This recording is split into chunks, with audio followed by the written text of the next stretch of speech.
So Chris, What? What? Do you know what today is? October 24th. Wrong. It's Halloween. No, that's next week, Matt. It is Halloween Day, and because of that, we're doing something a little bit special today. Are we watching a spooky movie? We're watching the spookiest of movies. We decided that for the foreseeable future, for holidays, we're going to be doing special episodes releasing on the holidays themselves. And for Halloween, we chose the scariest monster movie we could possibly think of. Ernest Scared Stupid.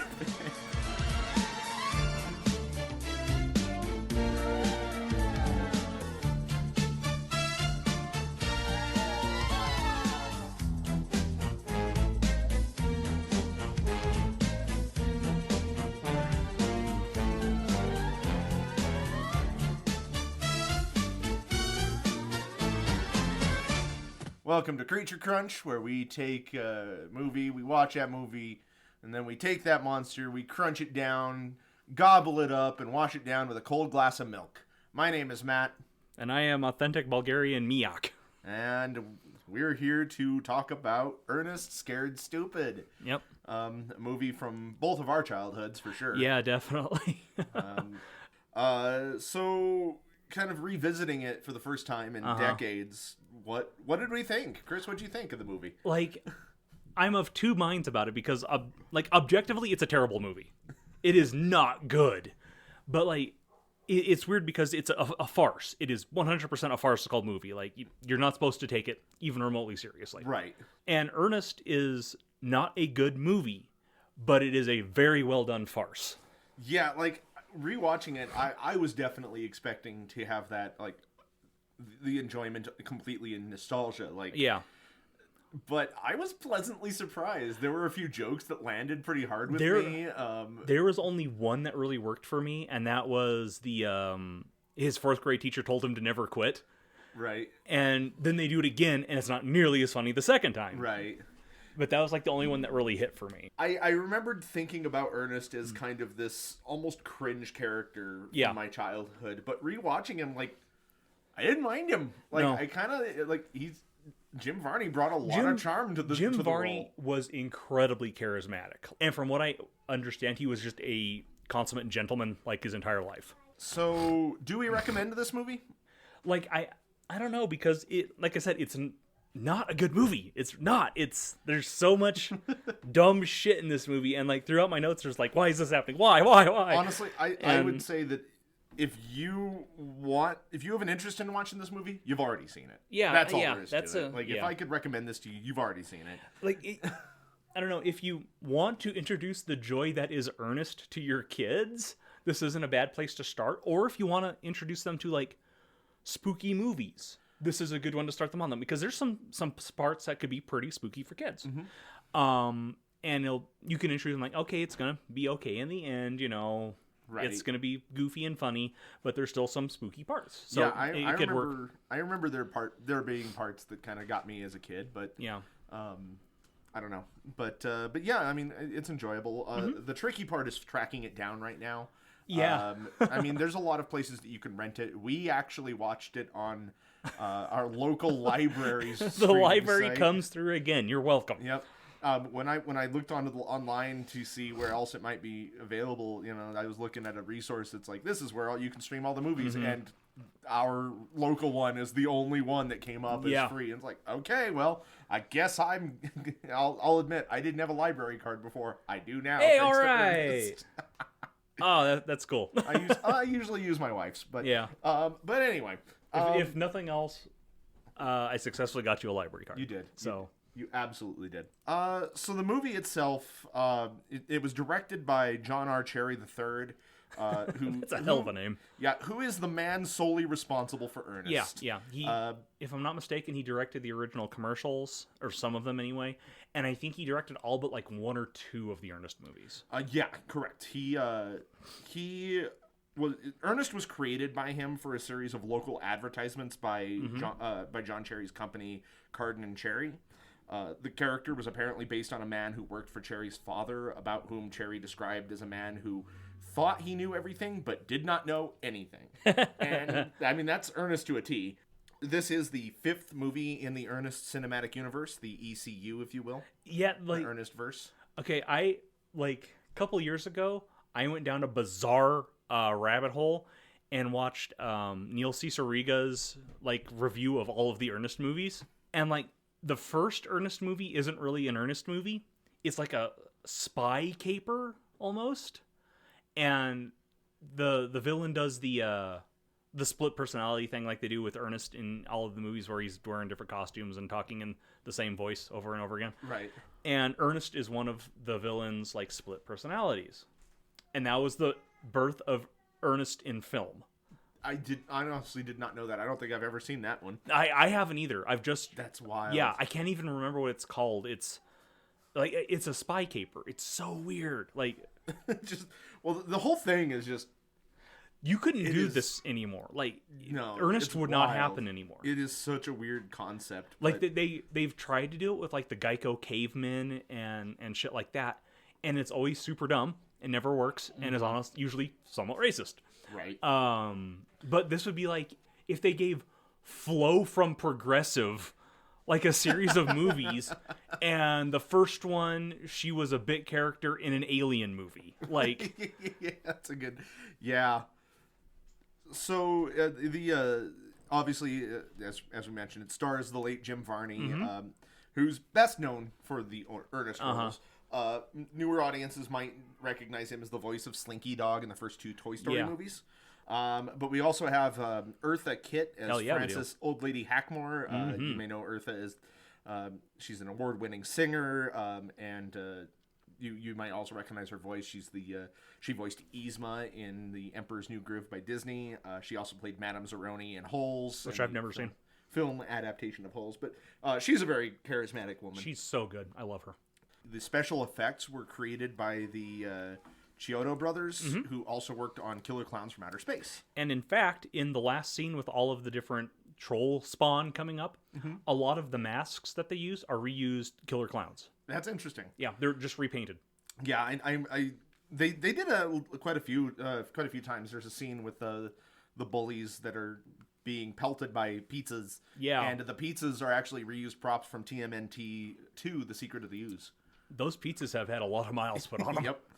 But yeah, Varney portrayed Ernest from his conception. In the first commercials, it started back in 1980. Yeah. And Ernest is older than I am. Yep. And unfortunately, his declining health did force him to retire shortly before his death in the year 2000. Yeah, the last Ernest movie was in, I want to say 99 or something like that, and it was a direct-to-video one. 98, 98? Okay, yeah. And you can tell he's not doing great in that movie. Yeah. And then last little bit of trivia I have here is evidently a proposed title for the movie was Ernest Scared Stiff, and boy, am I glad that title didn't come to pass. Yeah. Maybe it's just because I'm an adult now and have the mind of a 12-year-old, but oh man. Well, I mean, it would make more sense, honestly, because Scared Stiff is a saying. Right. And Scared Stupid isn't, but when you put the word Ernest in there, it changes the meaning. It does. So I'm glad that didn't come to pass. Yeah. But, well, as always, like I said, we recommend watching this movie only if you want to watch this movie, and if you do, you've seen it. Yeah. Like, there's no ifs, ands, or buts about it, but there will be spoilers. heavy ECU spoilers. Yeah, like, stay for the post-credit stinger when Nick Fury shows up to ask Ernest to join the Stupid Initiative. Alrighty, so let's go ahead and get into this. So, this being a special episode, we weren't really entirely sure who was going to helm the project. Since we usually switch backy-forthy, and right. But this time I decided to go ahead and do this one. We might do switch back and forth on holiday episodes, considering the layout of the movies that we've got planned. So the opening credits, they open with Ernest having Ernest trademarked reactions to various classic horror movies. I think I recognized 2 of them. One of the scenes with the big floating brain that looks like the lobe from Freakazoid. I'm almost positive that is the brain from Planet Eros. And then there's one with a guy who looks like he's dressed in a discount werewolf costume, like popping out of a closet. I think that's the giant or the killer shrews. I'm not 100% positive on that one. but that's how it starts. it opens on a little girl like kind of running through the woods from something, which is, according to the subtitles, long ago in Briarville, Missouri. The townspeople capture and bury this creature, and before it's buried, this monster makes a proclamation, kind of spooking everybody. Really, I don't even know if it was. The lore behind this is kind of squishy. So it is, but at the same time, it's very folklorish, where it's like the monster says that the person who's stealing him, their descendants are going to get stupider and stupider all the time until he is eventually released. And friggin' Puritan Ernest here is we learn that we eventually learn that the man who's like burying him is one of Ernest's ancestors. It's Jim Varney and mutton chops. Like, of course he's related to Ernest. But we cut to the present day, which is where we find a little girl named Elizabeth, played by Shay Astor. She's reading a report, which is basically the narration of this event. And Elizabeth continues, after being interrupted by some bullies, saying that the troll, whose name is Trantor, who was played by Jonas Muscartolo and voiced by Ernie Foselius. But according to Elizabeth, Trantor, as Chris said, put a curse on Phineas Worrell, the man responsible for the troll's capture, that his descendants would become stupider and stupider as time goes on. And as she's saying this, it cuts to Ernest making some really dumb faces. Really, just in case you didn't know that Ernest was not the brightest crayon in the bunch. Yeah. But Ernest is apparently a sanitary engineer, which is apparently a job that an idiot can do. And he's built a pretty impressive trash can cleaning contraption. A stationary car wash. Yeah, like this man is supposed to be dumb, but in this universe, he's got way more engineering power than I can ever even dream of.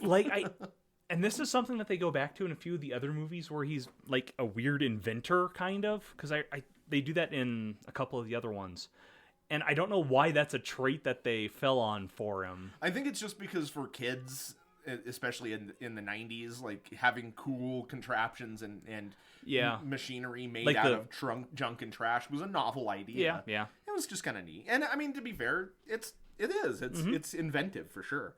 But this scene introduces us to the concept of Ernest being a pretty much big screw up and an idiot. Despite the fact that he has built this impressive machine, it goes haywire. And we are also introduced to his dog Rimshot, played by a dog named Barkley. Yep. And my brain kept wanting to insert Rim Job in there, and that is very different. Yeah, whenever I see it written out, that is exactly what I... Yeah, it's bad. But we're also introduced to the fact that he's friends with the kids from the class, namely Elizabeth and her friend Kenny, played by Austin Nagler. And we just have a quick scene of Ernest, the entire contraption going haywire, and Ernest gets crushed in the trash. Ernest dies. Ernest is crushed into a horribly unpleasant little Ernest cube, and I hated it. And this is kind of what I mean about the movie being a farce, is that like he keeps getting in situations where he should be dead. Yeah. And it happens so often in this movie. He's crushed into a cube. He's stuck in a giant bear trap. He's lit on fire by Eartha Kitt. Yeah. And Ernest is a cartoon character. Yeah, he really is. And that's kind of what makes it work and also makes it kind of dumb. We then cut to Mayor Murdoch, played by Larry Black, who is yelling at the sheriff, whose name is Sheriff Cliff Binder, played by Daniel Butler, about a huge mess at the Hackmore place. Cliff apparently instructed Ernest to go and clean it up. He says he served papers. Yeah. But Ernest hasn't done so yet, and I'm pretty lost in the weeds as far as how this I don't town's know. bureaucracy. Yeah, works. it is so confusing. Is the sanitation department a part of the police department? Well, I mean, because but later on, the mayor has the authority to directly fire him. Not just directly fire him and remove him from town. Yeah, I don't understand how this town's hierarchy works, but it's wild, yo. Yeah. I think what it is everyone in the town has jurisdiction over Ernest. That's a very good possibility. Like it was written in the town charter. Yeah, yeah.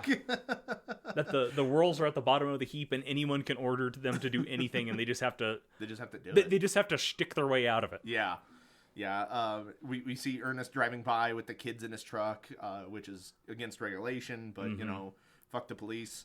And then the police pulls him over and reveals that the sheriff is Kenny's father. Ernest has a variety of very creative excuses as to why he can't go and clean up the Hackmore place, but none of them really land. Yep. And we cut to him showing up at the Hackmore place, and we find that Lady Hackmore works with garbage to create art. Yeah. So I guess it's never explained. Never mentioned. Not really. But part of her decor are some actual open flames. Yeah, and which then, is like, kind of intense. She's got like her door is barred by those hands that are made out of like scrap metal. Yeah, she's got some interesting decor. Yeah, it's like the farmhouse from fucking Chainsaw Massacre. Like it's again, I think it's meant to make her a quirky character in the eyes of children, who this movie is clearly for. Yeah, but like I don't know. Looking at it, I could see where kids would be afraid of whatever's coming out of this house. Like it's less that she's like, you know, oh, she's the quirky next door neighbor, and more that she's the serial killer who lives next door. I don't know. As a kid, I don't think I ever picked up on that. So I think that they do it well enough. I mean, she's supposed to be kind of an intimidating and mysterious character because, you know, in the 90s, the unknown was that the weirdo down the street who actually has a heart of gold was supposed to like be the neighbor from Home Alone. Exactly. So. Except the neighbor from Home Alone does not have a house covered in open flames, scrap metal hands, and trash in like blocks around it. He would have been a lot more quirky if that were the case. Is that what you'd call that? But old lady Hackmore answers the door as Ernest is there. Like, yeah, I'm here to clean up this mess. And she learns who he is and kind of goes all gloom and doom, saying that he's going to bring doom to them all. And then she tries to torch him with a flamethrower. Yeah, just right in the face, flamethrower.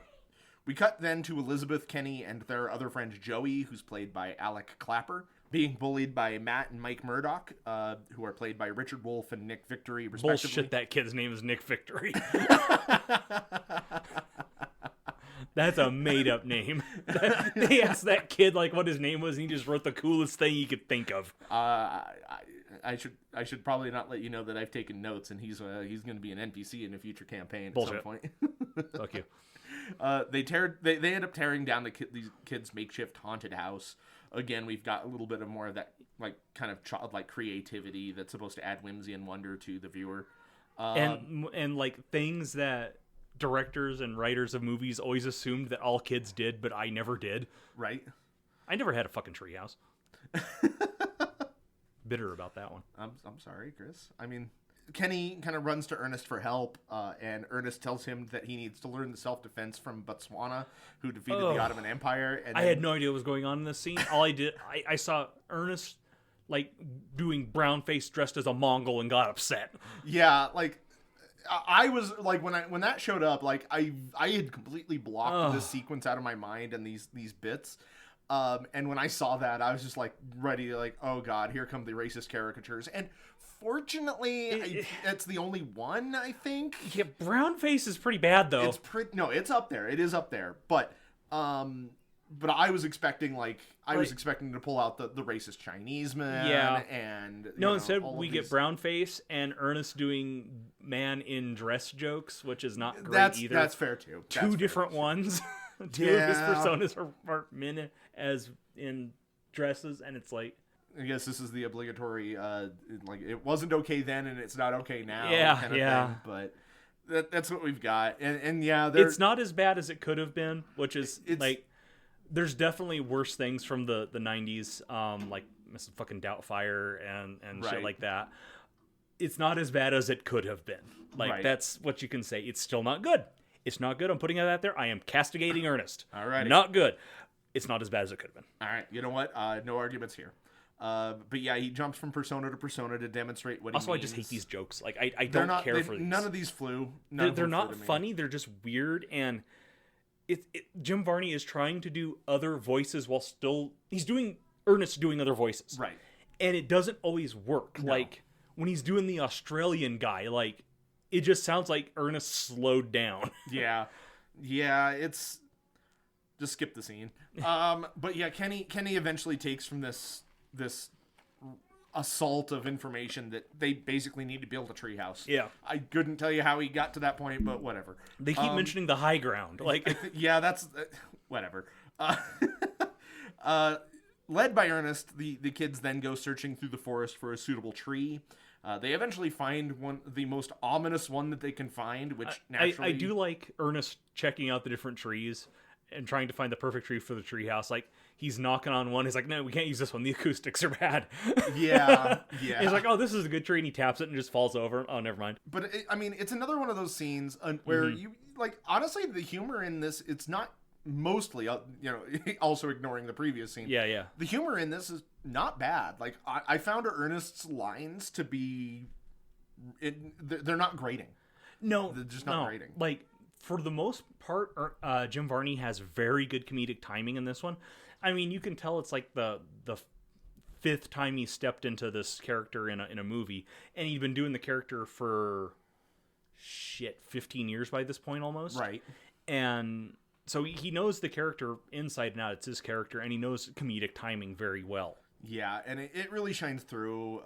I when I was taking my notes, I had started to write down all the jokes, and I'm like, this is not entertaining. Yeah. So, but honestly, like I said, it's where you can see that Jim Varney has a lot of charisma, and he's a very likable man, and even his character is enjoyable to watch. He's entertaining. Yeah. But yeah, they eventually find, like you said, they find the most ominous tree that they can, which is naturally the one that Trantor is buried under. And it has a ghost coming out of it. Yeah. Like that. I said it was ominous, Chris. Yeah. Like I almost fucking called him Rimjob. Rimshot goes over. Don't call him Rimjob. Rimshot goes over and is like scratching at the tree, and a ghost pops out at him. Yep. They begin building this treehouse, and the troll stirs, which, I mean, we find out later it really doesn't matter, I guess. But Old Lady Hackmore finds them after they're finished with this kind of elaborate treehouse that they built out of Ernest's junk and trash. Yeah. And she's distressed. She doesn't like this. No, and this treehouse is just fucking weird. It is wild. Like, it is. Again, it's what Hollywood in the 90s thinks that kids' dream tree houses look like. Yeah. Every kid was one of the Lost Boys from Peter Pan. Exactly. Ernest misunderstands why Hackmore is upset, and he runs off trying to negotiate. He thinks that it's because they're trespassing on her land, but she's distressed because it's Ernest. And Ernest is distressing. Yep. And while he's gone, the bullies stumble upon the treehouse, and you have the obligatory 90s. And the kids go to war against those bullies. Yeah, the bullies start throwing rocks at it, and the kids, who are also apparently crazy engineers, or at least had Ernest build all this stuff, they've built some pretty robust food-based defenses to fend the bullies off. Like a cat food launcher, and the pizza thrower that's made out of like a glove on a hand. Yeah. But yeah, they ward the kids off. And then that night, Ernest returns to the treehouse. He tells the kids that Hackmore warned him against the trolls, and we get a little bit of an exposition from Ernest in an entertaining way. Yeah. We've learned that the troll goes after children first, turning them into wooden dolls to eat their souls or something. It's a confusing, like, modus operandi for the troll. Yeah. But, it works for him, whatever, I guess. And then apparently the troll can only be awakened by a very specific set of circumstances. Yeah. And Ernest demonstrates these exact instructions, which of course loses the trolls. Right. Like, it has to do with it's funny because like when you get the idea that them just disturbing the tree is what wakens the troll, but apparently no, it has to be the night before Halloween. He has to knock on the tree a few times. And he has to knock 3 times, and he has to say like that he releases Trantor in a spooky voice. So I mean, honestly, I blame Lady Hackmore for telling him if she this. hadn't told. Or did she actually tell him like that was the ritual to release the troll? Did she? Exactly. Okay. Yeah. He says that she told him, and he's doing this like mockingly, like, "Oh yeah, that'll never happen," and of course it happens. It happens because he's fucking doing it. 90s comedy. Yeah. And then, of course, the kids leave, and Ernest is menaced by Trantor. This troll is 90% face. Yeah, it is mostly face. Honestly, pretty good costume design, I have to say. Yeah, I mean, the guys who did the special effects really know their stuff. Yeah. I mean, Killer Clowns from Outer Space is a classic for that reason. Yep. You expect the trolls to look like the Bullies' troll costumes. Right. And instead you get this actually really detailed, huge man in suit. And it looks really good. It does. It looks really good. It's gooey. It's very gooey. Very gooey. Like the troll spawn at the end look a little stiff. But they're still like really well designed. Each one of them looks unique. So I can't fault the special effects at all in this. But then I had to leave this one in because Ernest is trying to fend off the troll. He's trying to scare him away, and he tells the troll that he knows Tai Chi, Kung Fu, Chow Mein, and he also saw Hulkamania 3 times, once in slow motion. Yeah. I mean, the Chow Mein joke is a little insensitive, but I did appreciate the Hulkamania 3 times, once in slow motion. That's a good touch. It really is. And his delivery is just really, really good. Yeah. Like I said, Jim Varney knew comedic timing. Yep. And in his flailing, he knocks over a cooler full of milk, and Trantor vanishes. Yep. He bugs out. We cut to the kids in the forest. They end up leaving Joey alone in the woods because he has to go a different way, I guess. Yeah, and while he's running, he damn near has a heart attack. Yeah, and he falls into a creek, and he can't get out. Falls into shit water is what it is. Like, that's gross looking water. Trantor kind of comes over to save him, sounding just like Ernest. Yeah. And then he looks up and, ooh, it's a big spooky troll, and the troll turns into a wooden doll. Mm-hmm. We later see him bringing that wooden doll to the tree and putting it inside this like cavity that's there. Yeah. This causes some pods to start growing on the branches. Yeah. Ernest runs to tell the sheriff to tell him what happened. The sheriff doesn't believe him because why would he? Ernest then goes to tell Hackmore what happened. Because she'll believe him. Yeah. So she digs out a book and reads about the trolls, and we get a little bit more of a lore dump. We get a kind of a hardcore line from Eartha Kitt where she says, "Heaven help us. Them that dies will be the lucky ones." and it's just like, holy shit, kids movie, calm down. They say the word die and kill a lot in this movie. I noticed that Like too. I don't think they wouldn't do that in a kids movie nowadays, like a Disney Channel movie or something. I like also that. caught them using the word damn and hell a few times too. It's just like, okay, all right. Yeah. But we learn she digs out this book and she kind of learns a little bit more about the trolls. Mm-hmm. She learns that Trantor has to be stopped before midnight on Halloween, which is the next day, and that apparently only Ernest can do it. Yeah, because he's the Worrell. Yeah. he's their current Worrell. She also reads some cryptic lines that suggest that they need someone. They need the heart of a child and a mother's care. Yeah. We then cut to Tom and Bobby, who are played by John Cadenhead, and I think I mispronounced that. Cadenhead? Yeah. I don't have no John idea. Cadenhead and Bill Burge, who are making a commercial. And Ernest runs to them for help. Now, these two are another product of the Card and Cherry advertising company and are reoccurring characters in their own commercials. And they also are, they're also from the Ernest commercials as well. Their whole shtick is that they're apparently twin brothers who look absolutely nothing alike. Like, they couldn't look any further apart from each other. And they're usually like salesmen who sell over-the-top items at like high price increases. They're snake oil salesmen. Right. And get rich quick But schemers. they're usually like one of the funnier parts of the Ernest movies. Mm-hmm. Yeah, and they're entertaining here. I mean, they sell Ernest a whole bunch of like anti-troll items. stuff that apparently they had laying around. Yeah. Or they had Ernest sitting around while they printed up the labels for it. I don't know. Except for that record of like the #1 troll hits. Like, where did they get that and why did they have it? Yeah, these guys are pretty resourceful. Trantor follows the kids back to Hackmore's house, and before he can snatch any of them, he gets distracted by a kid on a skateboard and grabs him. He just ganks that kid. Just ganks him. We get a little bit more troll exposition.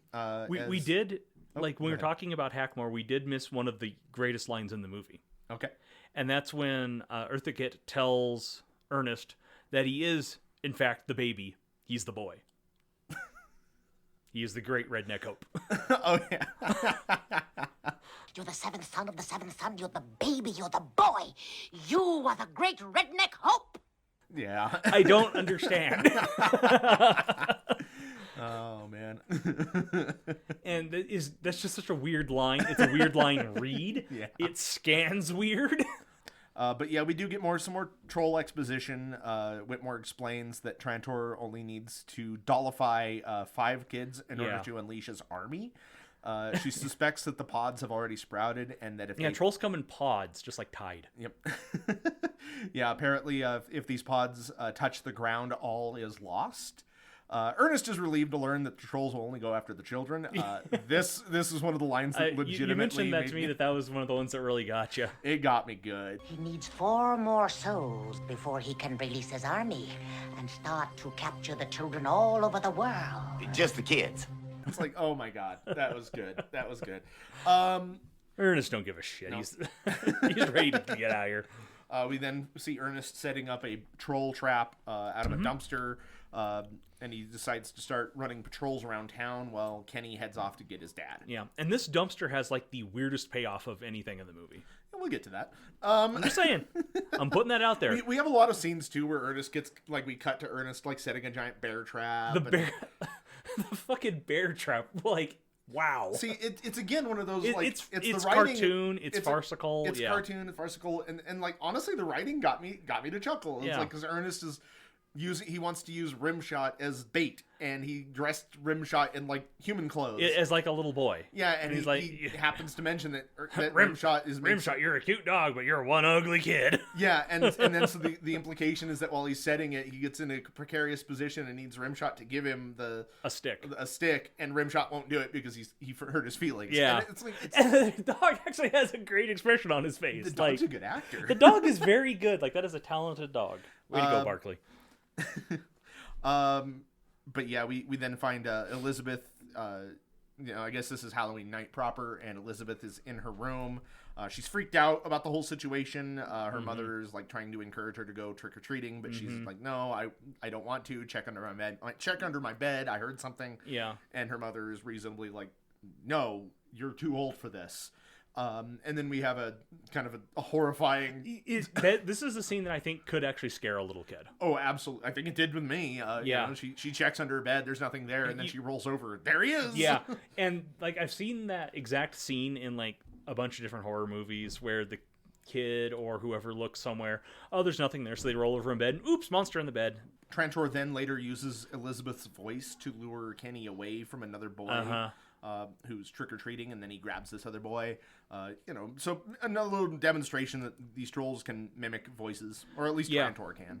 Trantor has kind of a selector's plate of abilities. He's got a freaking power set, man. Yeah, like he really hit the lottery. Yeah, we'll get to some more of his abilities here in a minute, but Ernest's troll trap alarm goes off, and he goes to the dumpster and loads it up, and then brings the troll to the sheriff.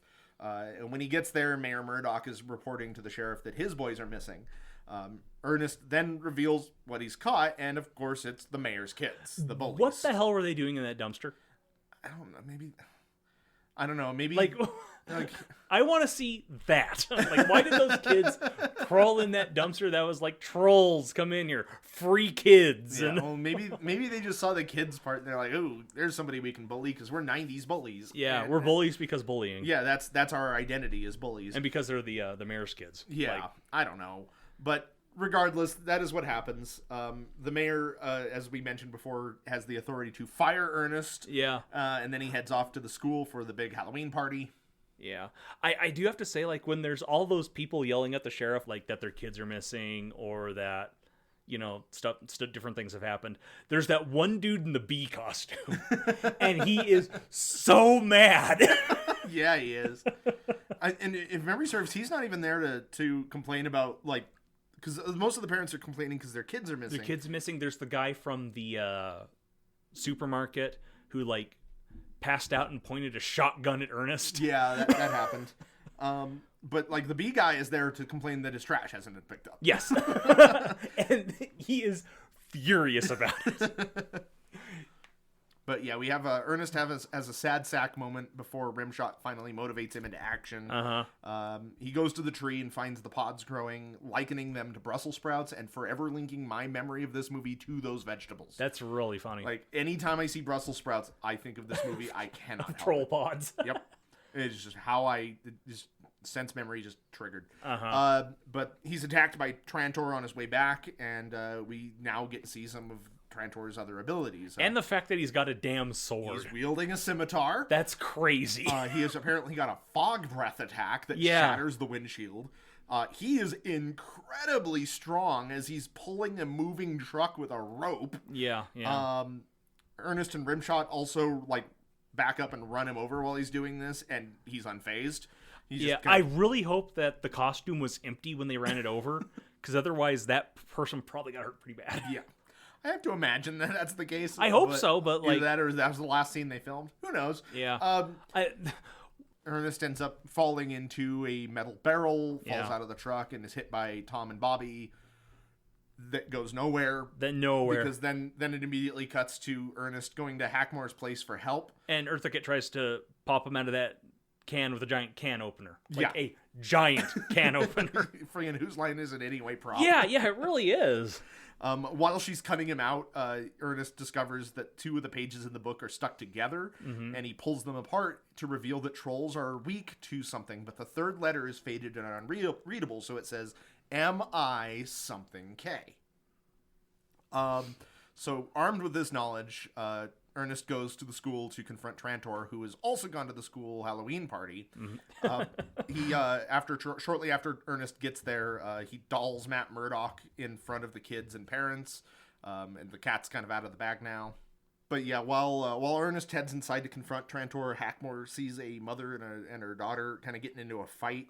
Very brief fight. Yeah, they immediately reconcile. Yeah, it seems like this should have been one of those things where it was like a B plot in the movie throughout, but they condensed it to one half scene. Yeah, because Hackmore then determines that the heart of a child is unconditional love. A mother's love. Ernest attacks Trantor with authentic Bulgarian miak, and which we apparently is not a real thing in the real world. I'm shattered, man. Yeah, but it is some kind of jam. Or a jelly or something. Yeah. It's some sort of jam in the Ernest verse. Red and translucent. Maybe it's the blob. Oh, Jesus. Yeah. Oh man. All right. Our first crossover. Ernest versus the blob. I never would have predicted that. But Trantor fog breaths Ernest into a soft serve ice cream machine and then dolls Rimshot. When none of our school parties and fundraisers ever had soft serve ice cream, and I really wish they would have, because I love soft serve ice cream. Soft serve ice cream is awesome. Yeah, and ours never had that. We always had burnt popcorn and if you were lucky. Burnt popcorn. Yeah, if you were lucky. Yeah. So, I mean, that's what you get, I guess. I think at one time we had flavored ice. Oh, yeah. Yeah. Which is ice. But with flavor. Not much of a flavor. Basically, what you get from that is a cup of, cherry-flavored water that's extremely watered down. Yeah. So it just tastes gross. No, see, in my experience, you just get a cup full of ice and then a colored mouth. Like a dyed mouth. And that's there you it. go. But mostly burnt popcorn. I was bullied at a Six Flags for that one time. Okay, no, stop.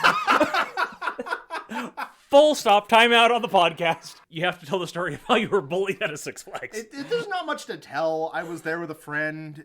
We were preteens. Yeah. We got snow cones, found out that they were dyeing our mouths, thought that was novel, so we made it at a point to cover our entire mouths in blue and green or whatever. And then when we were in line, some kids behind us were making fun of us for it. Oh, okay. I had it in my head that the ride operators were bullying you. Come on, Blue Mouth, get on the ride. Yeah, you were trying to get on the fucking Sidewinder or something, and the guy going the ride is no, you have to be this tall to ride, and your mouth cannot be these colors. They had a little chart, and he pointed at him, and green, blue, nope, get out.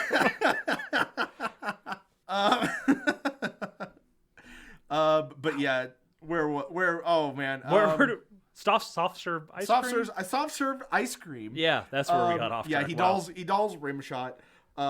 And then he retreats when he sees Ernest covered in the ice cream. And after Ernest runs off to chase him, because, he wants revenge for his dog. Well, it's really funny because, like, when Ernest is sitting there covered in the soft serve ice cream, before he's given his wooden dog, he's giving, like, one of his braggadocio speeches, and those are really funny. Yeah. Like, they're really well done. Like, Ernest is talking about how much of a badass he is, how he took the troll to town and stuff like that. And then Kenny's just like, all covered in ice cream. And then Kenny hands him the rim shot, and he's just like, hey, Ernest, your dog is wood now. And it's like somebody flipped a switch on Ernest, and he immediately starts crying. Yeah. It was hard to see Ernest like that. It's really sad. Like, Jim Varney didn't play dramatic very often, but he's good at it. He's good at Ernest being... Well, I'm sure he's good. I'm sure he's fantastic at it, but but anyway. But yeah, after Ernest runs off swearing revenge, Kenny realizes that a mother's care is milk. That's kind of a blue joke for this movie, in a way. I don't know. But yeah, he determines that a mother's care is milk, and therefore the trolls are weak to milk. Yeah. So after the parents all storm out to, now that they know that the troll is a thing, they storm off to try to lynch it. And Kenny's dad tells him, stay here. Yeah. We don't want you to get in trouble. And Hackmore then gives Kenny some dubious advice that he should defy his orders to do what he needs to do what he believes in. Like, or you need to do what you know is right, no matter what anybody tells you. Right. So defy your parents, defy authority, as long as you know what's right. Well, I guess it's not necessarily dubious. No, that's good advice. I mean, it just depends on who's receiving the advice. And Kenny's a kid. He's a good kid. So Kenny, Mike, and a group of other kids head out to the grocery store to steal a whole bunch of milk. Yep. Meanwhile, Ernest is having his nut up moment. Yeah. Well, yeah, it keeps cutting to him driving and, like, psyching himself / just... feel like wallowing in the loss of Rimshot. And and then he gives another, like, actually kind of hardcore line. Somebody with a runny nose is gonna die. Yeah. Like, Ernest is going to murk those trolls. Like, he is... Yeah, it's... He's not going to trap him under a tree. He's not going to exile him. He's going to murder that troll. Hey, I give props to Ernest. He knows how to get the job done. Well, he doesn't know how to get it, No, but he's got the conviction. That's the problem. He doesn't. But he's got the conviction. Yeah. But we then see Trantor placing the final kid doll into the tree.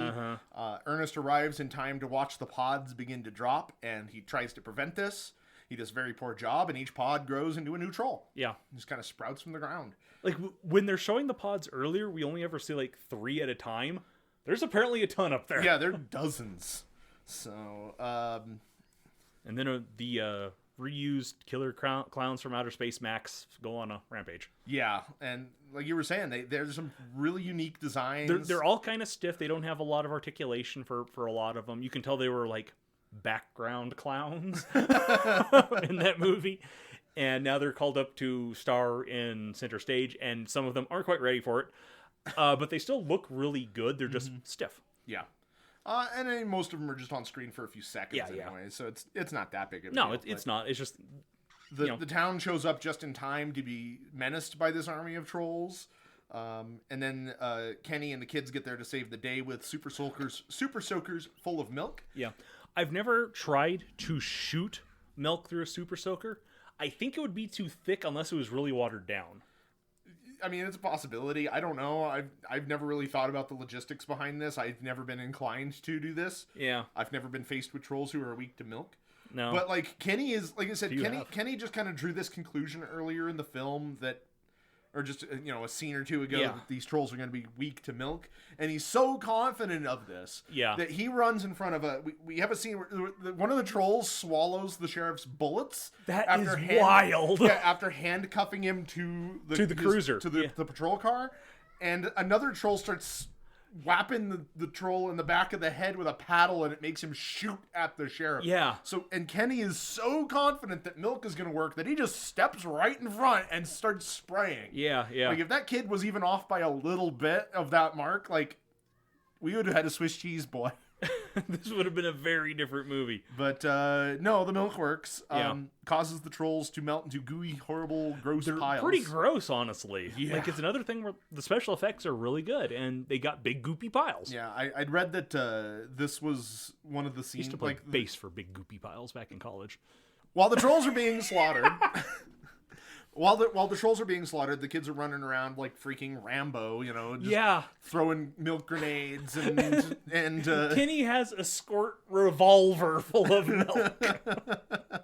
But we cut to underneath the tree where Trantor is calling for help from literal demons. Literal demons. He's just beseeching demons to imbue him with mystical power. I think I remember as a kid, I always thought it was the other trolls' souls going into him.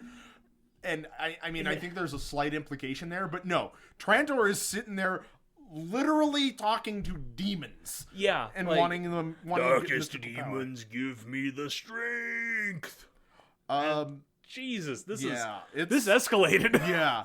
After the trolls are defeated, Super Trantor emerges because he kind of has this transformation sequence that is... He goes final form.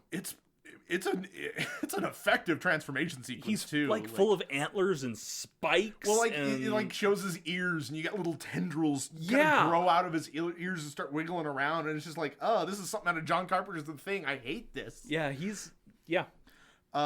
looks real spooky. But he emerges, and Kenny starts spraying him in the face, and apparently Trantor. Go ahead. Trantor tells us, I've grown too strong for that. Not even milk can stop me now. Which means he's truly terrifying. Yeah, he summons a circle of flames around the tree to keep the parents away. Just straight up cast wall of fire. Yep, and he dollifies Kenny and then begins to advance on Ernest. And Ernest holds the milk carton like it's a lit grenade. Yep, but... Lady Hackmore is like fearful that Ernest doesn't realize that that's not going to work. And then Ernest has this internal monologue and realizes that the unconditional love is the only way to defeat him. Yeah. So he dances with Super Trantor in a very like whimsical display, and then kisses like a little him. Ballroom dance, and then kisses his snotty nose. Yep. And this causes Trantor to explode. I get this distinct impression that they were running out of film at this point and could not buy more because the end of this is so rushed and weird. It really is. After defeating the trolls, all the kids that were turned into wooden dolls come back to life, including Rimshot. Including Rimshot and the ones from like the 1600s. Yeah, like we'd seen Lady Hackmore with some dolls of her friends, I guess. Her siblings. Her sister. Another kid that she calls by name, and then two that she pats on the head and then like shoves out of frame. Yeah. Like, how old is this lady? This is supposed to be generations. 200 years old. But yeah, we get the nice ending where I hate to say it, but Ernest falls out of view with Rimshot making out with his dog. Yeah. But and Lady Hackmore just gives the camera a look like, yep, that's happening. Oh, that's Ernest. Yep. So that was Ernest Scared Stupid. Yeah, it was. It was a ride. It is exactly the movie I remembered from my childhood, pretty much. Yep. Like I said, I was pleasantly surprised with a lot of the jokes. They landed a lot more often than I anticipated. There's a few places where, like, I really don't. Some of the jokes I didn't care for. The split personality stuff, I really don't care for. Like, that's just distracting and annoying. Yeah, they do that in the climax again, and it's just... And they imply that each of them is, in fact, a different person. Because Kenny says, Ernest, you're a great bunch of people. Yeah. And it's like, okay, did the rest of them see that? Like, yeah, maybe doing an Ernest stat block sometime in the future would be... He's some sort of eldritch creature. Like... The fucking multiform technique, but yeah, something. It's bizarre. Racist and insensitive multiform technique. Yeah. But yeah, like no, those some of those jokes didn't land. Some of the more like clearly kid centric stuff, right, obviously didn't. But Ernest had some fun lines. Like It's I a fun can't movie. lie that I was not. If I said that I wasn't entertained by this movie, I would be lying. I give it a hard time, but the movie's got a lot of charm. Mm-hmm. Most of the better Ernest movies do. This one, Ernest Saves Christmas, is a Christmas classic as far as I'm concerned. See, I don't remember any of the other Ernest movies all that well because Ernest I Goes to watched this Camp. one religiously. I watched this but- one a lot. I watched Camp a lot. I've seen Ernest Goes to Jail a couple times. I think I remember that one. That one's not very good because that's the one where Ernest has an evil twin. Yeah, who's played like Ernest, only completely straight. Right. But Yeah. I do remember that one. But anyway, so yeah, we're gonna go ahead and I mean, honestly, even though my notes were concise, we're still running a little. I've got a lot to edit out. There's a lot to edit out because there's been a lot of kid noises. Let's and let's go ahead and just jump right over into that crunch. Okay. All right, so welcome back to Creature Crunch. Uh-huh. We're gonna do that crunching now. We're gonna Yeah. crunch us some trolls. I struggled with the naming convention on this guy because you can't call him a troll. No, You because can't. He's not even anywhere near a D&D troll. No. a D&D troll. No, he doesn't regenerate. He's not weak to fire. He's not weak to sunlight. No, he's not a troll. He's not Yeah. a D&D troll. So couldn't call him that. No, but instead you picked the worst possible name I can imagine. Okay, if you have a better suggestion, I'm all ears. I don't, because I want you to live with this. So I named this guy the Snot Goblin. Yeah. I was a little hesitant to give him the goblin name because I didn't want to link him so closely to the goblinoids. And then I determined, screw it, he's a goblinoid. He definitely seems more like some sort of goblin than a actual troll creature. Right. So he's a medium humanoid goblinoid. Yeah. Typically I would- chaotic evil. I would call him some sort of face monster. This dude went to, like, when they were handing out faces, he got a second helping and then got back in line. He's got a big face. He does. Yeah, but Big broad face. the Snot Goblin here, I mean, in the movie, the troll has a robust set of powers. Yeah, he does. And I wasn't entirely sure how I wanted to handle that. And then I eventually decided that I wanted to make a relatively dangerous creature with a very, unique foil, as well as this guy cannot TPK your party. So he's easy to hit. He's only got an armor class of 11. He's got 45 hit points. But he's got strength out the wazoo. Uh-huh. He's pulling a freaking truck in the movie. Yeah. Honestly, 18 strength is probably too low, but and he's got some pretty good constitution. I gave him a 6 in charisma for obvious reasons. Yeah, because he's gross. He's not the super smartest creature because Ernest beats him. Yeah. So Understandable. I gave him an 8. Wisdom and dexterity, we don't really see either really come into play, so I just gave him flat 10s. But He does jump up on a truck at one point, on a moving truck. that's fair, but I'm just going to stick with what I have. Okay. But he does have, I gave him double proficiency in deception. Deception is based off of charisma, so it had to be double proficiency in order to do anything. But he's also got resistance to bludgeoning, piercing, and slashing from non-magical attacks, because as we see in the movie, these things are relatively invincible. Mm-hmm. I mean, Ernest later on in the movie is hitting him with baseball bats. With a bat, They yeah. don't care. They've got dark vision and passive perception, just like most goblinoids. Speak common and goblin. And then the abilities. So this is where, obviously, I had a lot of fun. I gave him the mimicry ability, which is very similar to that of of other creatures with mimicry. Right. The Snot Goblin can mimic the voice of any creature it hears. Unlike the Kenku, where they have to they can only mimic what they hear, like a recording. The Snot Goblin can hear a voice and then just do that voice. Right. A creature that hears the sound can tell that they are imitations with a successful DC 14 insight check. And then he has the Wooden Dolls ability. Any creature that drops to 0 HP from any attack by the Snot Goblin turns into a wooden doll. So, like I said, he can't kill anybody. He dollifies you. And then the wooden doll is considered a magical item that cannot be destroyed. I mean, we see him... Right. He jumps up and down on the one at one point. Yeah, Trantor drops down on the Kenny doll and it's unaffected, so these things are indestructible. Also, it would be pretty mean to turn them into wooden dolls and then just snap them in half. Yeah. Like, oops.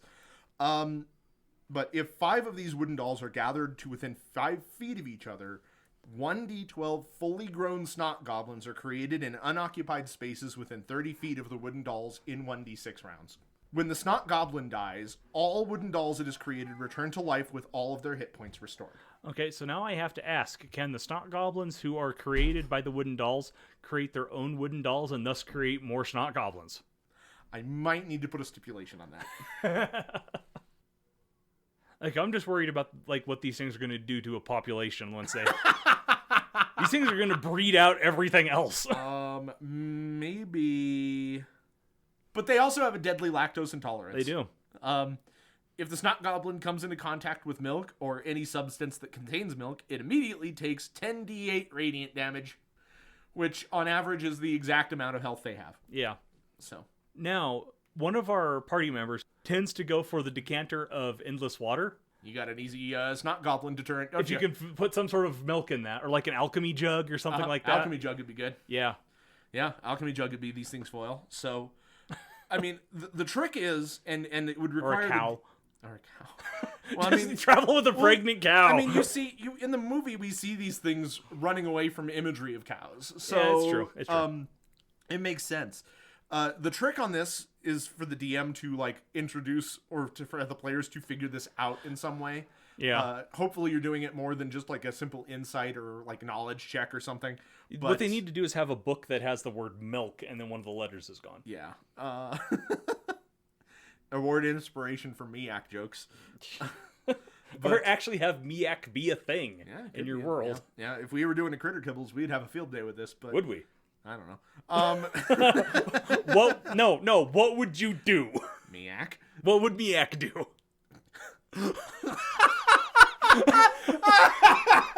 Shit, you got me there.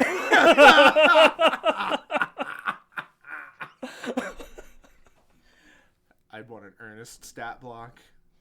I'd want an Eartha Kitt stat block. An Eartha Kitt as Old Lady Hackmore stat block. Maybe an Oh no. Okay. What do you got? got it. Okay. I would want an Ernest subclass. Oh, Jesus Christ, the buffoon. Yeah, the buffoon subclass of like the artificer. Building crazy The contraptions. savant. You idiot savant. Doing it. All right. So anyway, as we were saying. Yeah, what were we saying? The Snot Goblin. Yeah.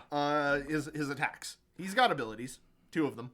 He sure does, buddy. He's got a scimitar. He does have a fucking scimitar. As seen in the movie. As seen in the movie, he has a goddamn He's got a sword. scimitar.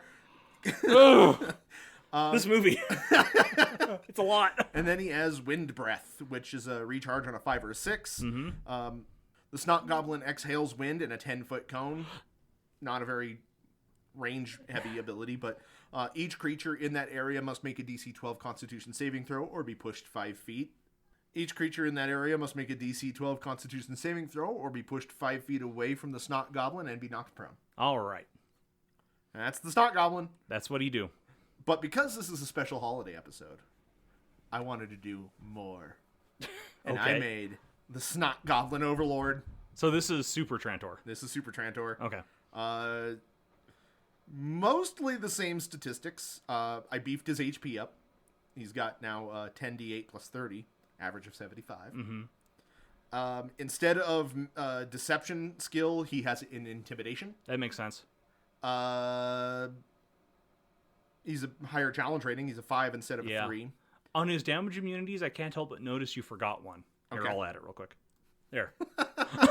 I fixed your problem. All right. I just wrote milk. He is immune to bludgeoning, piercing. Oh yeah, that was the other thing. He's immune to bludgeoning, piercing, slashing. not just non-magical, resistant. Not resistant, and also milk. And also milk, yeah. He flat out states it. Yeah, it's true. But so instead of the mimicry ability, I gave him goading mimicry, which comes into play a little bit in his goodness vulnerability. So we'll start with that one. The goodness vulnerability. He's not vulnerable to milk, but No.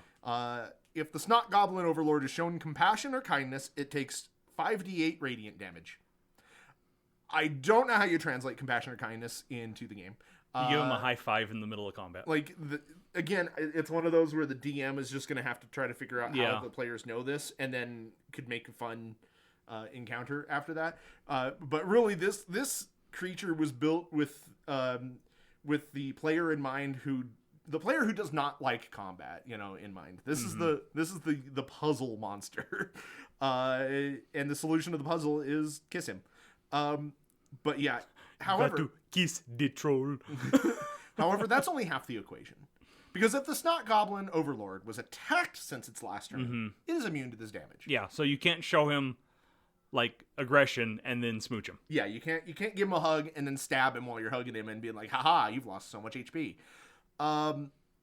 So I gave him that goading mimicry ability. As a bonus action, the Snot Goblin Overlord can choose a target that it can hear and force it to make a DC 12 Wisdom saving throw. On a failure, the target must attack the Snot Goblin at least once on its next turn, moving as necessary to do so. Yeah. That makes for an interesting conundrum for players. Mm-hmm. Yeah, because then they have to, honestly... If they know of its weaknesses. Exactly. Before they know its weakness, this is going to be like, well, yeah, I'm going to do it. Yeah. I don't know. But yeah, I think it kind of creates an interesting puzzle dynamic for this thing. Mm-hmm.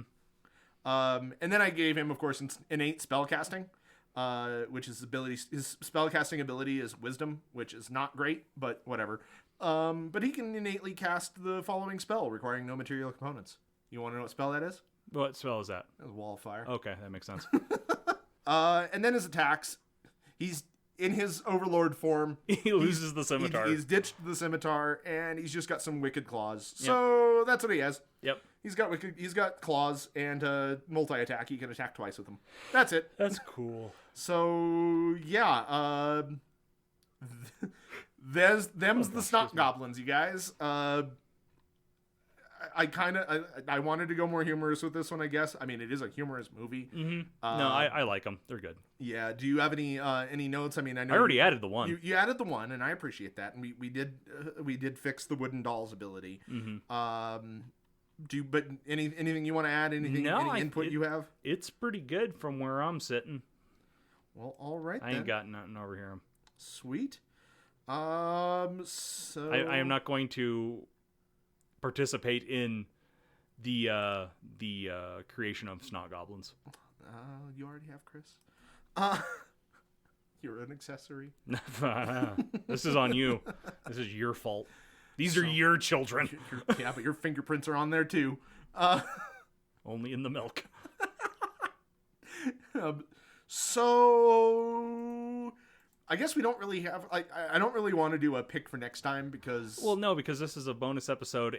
But also, I would be, let's reveal what we're going to do for Thanksgiving. But no. We don't know yet.